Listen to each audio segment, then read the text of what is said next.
हमजाद कहानी का पार्ट 1। मैं हमेशा प्रयास करता हूँ कि अपने पाठकों के लिए कुछ अलग सा लिखूँ और मैंने अपने इस वादे को पूरा करने का हमेशा प्रयास करता हूँ। मैं आज फिर एक नए विषय के साथ आपके सामने ला रहा हूँ, एक ऐसी कहानी जो आपको आश्चर्य से भर देगी। इस कहानी को लिखने से पहले मैं आपको बता दूं कि यह कहानी ऐसे विषय पर है जो आदिकाल से चला आ रहा है।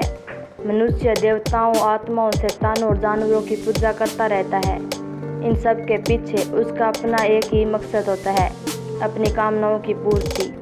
वह ईश्वर की भी आराधना इसलिए करता है कि उसे पता होता है कि ईश्वर के लिए कुछ भी मुश्किल नहीं होता है। अपनी कामनाओं की पूर्ति के लिए वह शैतान को भी पूजने लगता है, जबकि वह भली भांति जानता है कि शैतान अंधेरे का खुदा है। अपनी कामनाओं के वशीभूत होकर वह मनुष्यता तक को भूलकर शैतान की शरण में चला जाता है, लेकिन वह यह नहीं जानता कि वह ईश्वर के अतिरिक्त जिनकी भी आराधना करता है वो सब अंधकार की ओर जाने का ही मार्ग प्रस्तुत करते हैं। अब मैं आपको एक अलग और अद्भुत बात बताने जा रहा हूँ। हो सकता है कि आप मेरी इस बात को पढ़कर हैरान हो जाए, पर यह एक सत्य है। लेकिन इस सत्य से मिलने से पहले मैं आपको बता दूं कि लोगों ने इस विषय पर बहुत ही किताबें लिखी है, लेकिन मैं अपनी इस किताब को लिखने से पहले आपको बता दूं कि यह केवल कहानी नहीं अपितु एक सत्य कथा है। जैसी बात है, मैं इसमें जो भी पात्र और घटनाएं प्रस्तुत करूंगा वह सब काल्पनिक होंगी। उसका किसी से मिलना या लगना एक प्रकार का संजोग होगा। हम कभी खुद को पहचान नहीं पाते, हम कितने ताकतवर होते हैं। यह बात है, जिस दिन हम समझ पाएंगे फिर हमें किसी की आराधना की जरूरत नहीं।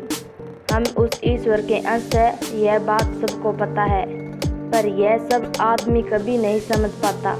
हमारे भीतर जो हमारा अवचेतन मन है वह इतना ताकतवर है कि वह संसार में कुछ भी संभव कर सकता है, जैसा हमारा पिता ईश्वर करता है। आप इतिहास उठाकर देख लो, ऐसे बहुत से लोग हुए हैं जिन्होंने संसार ऐसे कार्य किए हैं जो सिर्फ ईश्वर को ही कर सकता है। ऐसे बहुत से नाम हमारी जुबान पर है जिन्होंने संसार में ऐसे दो काम किए जो ईश्वर के अतिरिक्त और कोई कर नहीं सकता। हर इंसान के दो वजूद होते हैं, एक जिसे हम हर पहल महसूस करते हैं, जो हमारे साथ ही चलता फिरता है, हमारे साथ समान ही जीवन की सुख सुविधाओं का उपभोग करता है।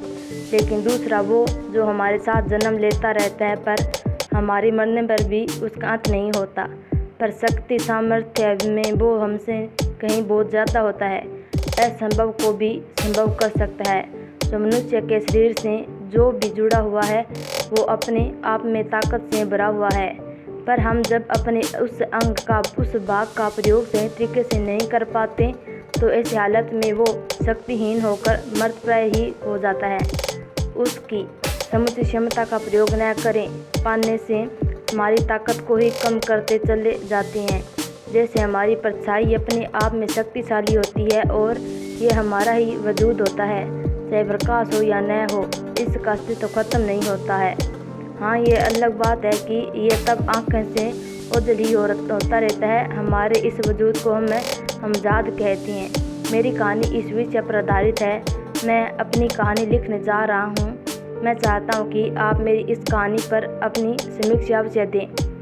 अब्दुल, तुम कुछ काम काज तो कर लिया करो, उसने दोस्त सुल्तान से उसे समझाया।